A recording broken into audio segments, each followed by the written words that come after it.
ఆ రాత్రి ఆకాశం నిశ్శబ్దంగా నిలిచింది. కాని పరలోకం మాత్రం ఆనందంతో కంపించింది.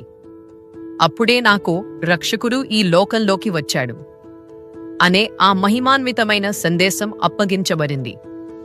నేను భూమి మీద దిగిన క్షణం గొర్రెల కాపరులు ఆశ్చర్యముతో భయంగా ఉండటం చూశాను.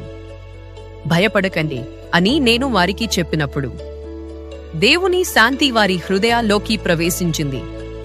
ఈరోజు మిమ్మల్ని రక్షించబోహు క్రీస్తు ప్రభువు జన్మించాడు అని ప్రకటించేటప్పుడు స్వర్గ సైన్యమంతా నా వెంట నిలిచి స్తోత్రగీతాలే పాడాయి.